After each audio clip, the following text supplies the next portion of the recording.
Hayley Williams didn't need to scream to start a revolution. She just uploaded 17 songs, no label push, no promo, no hype, and called it Ego Death. But what if this wasn't just an album? What if it was her revenge on the industry that made her, broke her, and finally set her free? Once the face of Paramore, now the woman who buried her own ego, Hayley's Ego Death isn't a comeback. It's a funeral for everything fake about the music industry, and the quietest rebellion you'll ever hear. Because if this is literally Hayley's ego death, what does that say about an industry built entirely on ego? Because one thing is certain, Ego Death isn't just an album. It's a statement, a middle finger, a love letter. But who or what was she really killing off?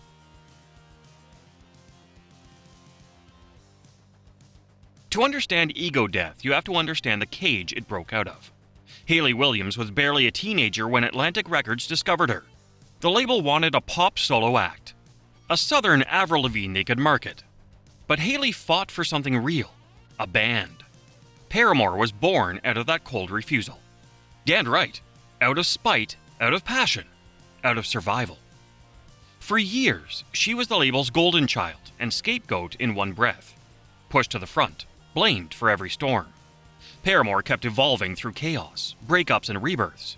But Hayley was still trapped in a deal that wouldn't let her go. And it wasn't until 2024 that she finally escaped Atlantic, ending a deal that had controlled her music since her teens. What a relief that would have been. So when Ego Death was released, it wasn't just an album drop. It was her escape. Her first record she truly owned, under her self-made banner, Post-Atlantic. In one line from Ice and My OJ, she spits venom. Dumb mother***ers that I made rich. That's not anger, that's liberation, and maybe the most honest thing she's ever said. Because for the first time in 2 decades, Hayley wasn't just making songs, she was reclaiming her voice, her name, her art. I pick 'em up and now my fingers are bleeding. And if you listen closely, every beat sounds like a document of war. And fans felt it instantly. The record doesn't sound like Paramore trying to prove something. It sounded like Hayley exhaling after 2 decades of holding her breath. Every lyric hit like an inside joke between her and the people who'd followed her since Misery Business. After years of being told who to be, she finally decided who she actually was.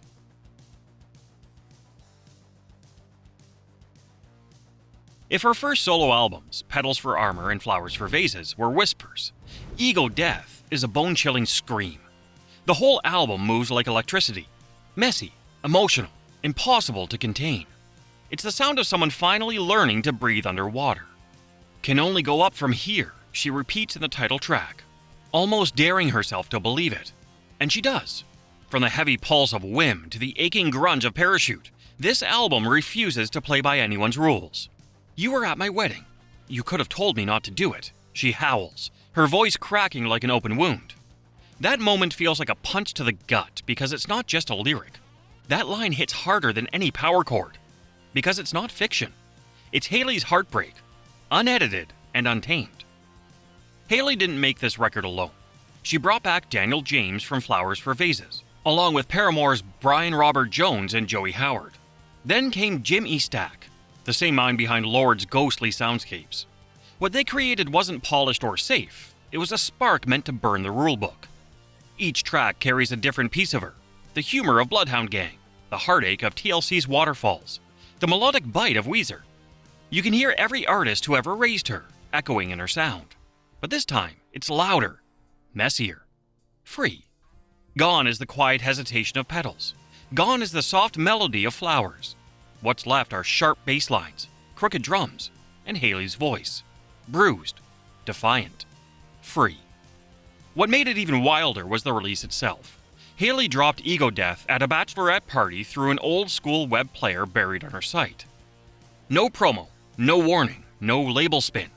Fans found it like a secret cassette under the bed. Within hours, Tumblr and Reddit exploded with homemade playlists and track lists. Critics compared its release to Radiohead's In Rainbows. Not for the sound, but for the courage to do it her way. Every chorus, every lyric feels like she's carving her name into the walls of her old cage. This isn't just freedom you can hear. It's freedom that screams.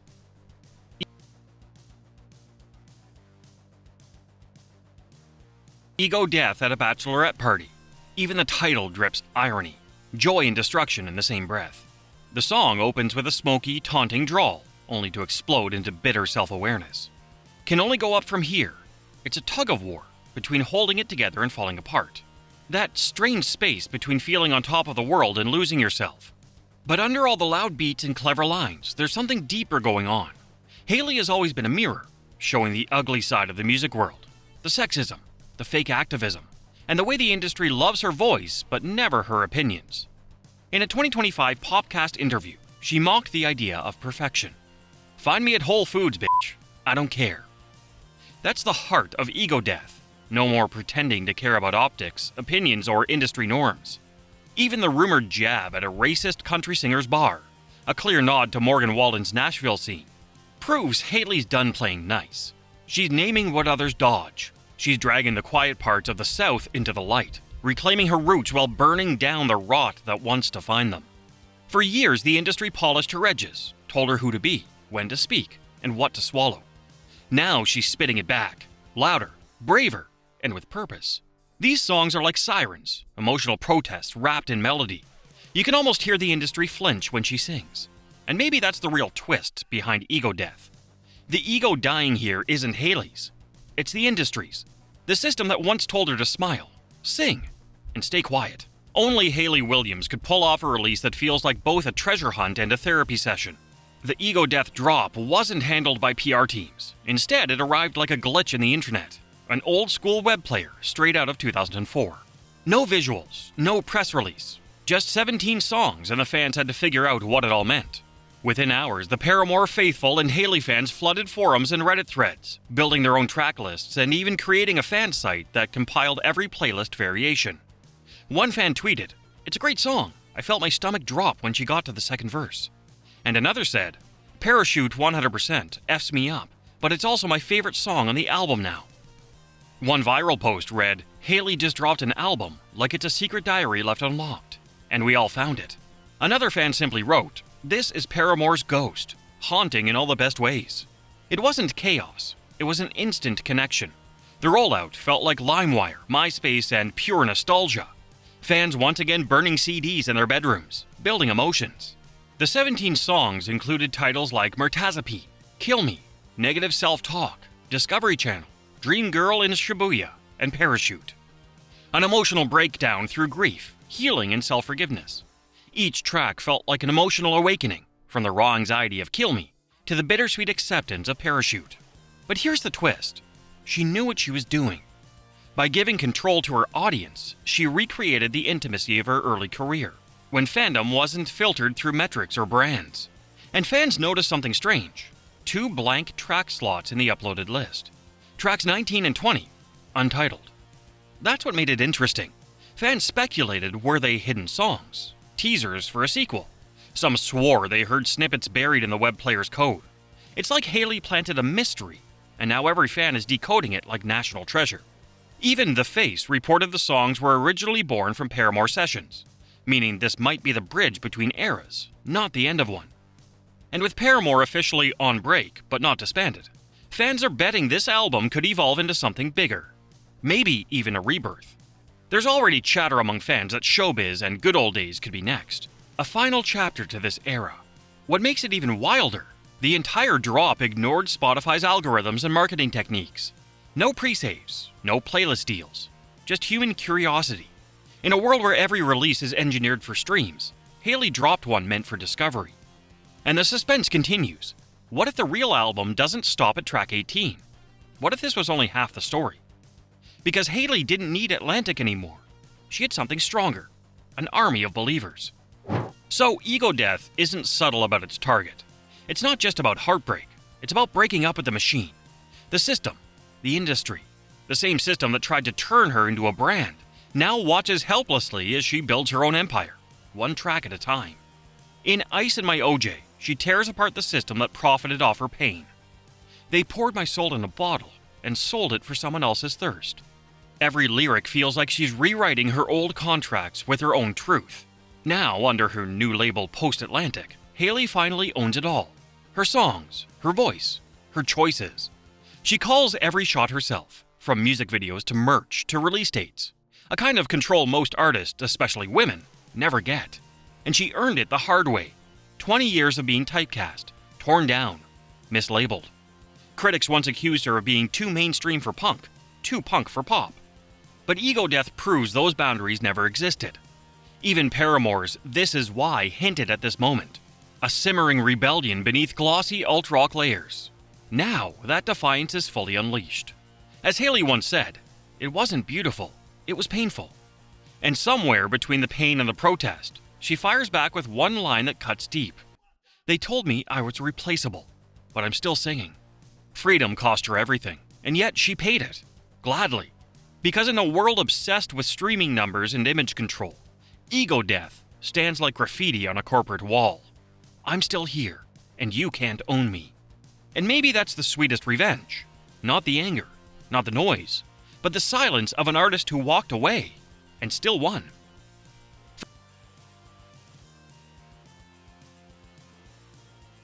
For many, Hayley Williams isn't just a musician, she's a mirror of their youth. From the wild energy of Misery Business to the heartbreak of The Only Exception, her voice became the soundtrack for every kid who never quite fit in. Now those same fans are adults, bruised, nostalgic, and still looking for something real. Ego death gives them that. It's not a return to old Paramore, it's a reflection of what that spirit became. The punk girl with orange hair didn't disappear. She evolved. Hayley once said, "I'm very passionate about making people feel like they belong." And this album does exactly that. Not through teenage rebellion, but adult therapy. Songs like Love Me Different and Whim burst with the wild, restless energy of youth. The kind that makes you want to scream along in your car. Then, tracks like Mirtazapine and Glum pull you into the quiet ache of adulthood, where anxiety feels almost poetic. It's raw, honest, and painfully relatable. The kind of emotional swing only Hayley can turn into music that still feels alive.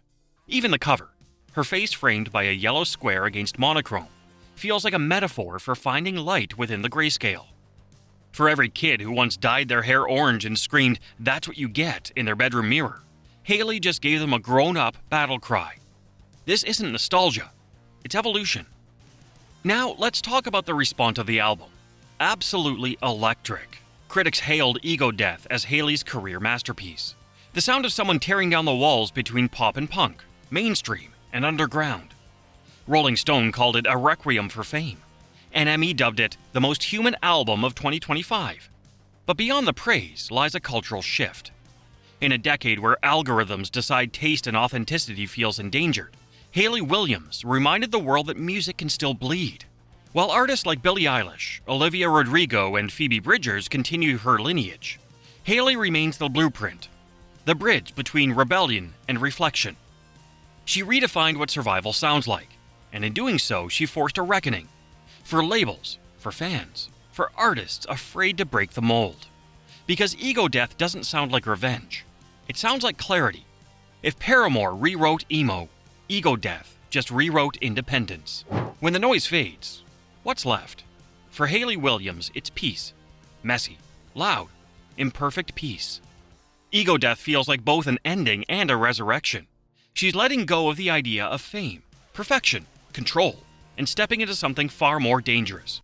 Truth. Can only go up from here, she chants again, not as a wish, but as a promise. Maybe revenge isn't screaming at the system.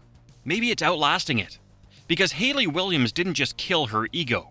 She buried the illusion that she ever needed permission. And from those ashes, something divine rose. A woman who turned her scars into sound.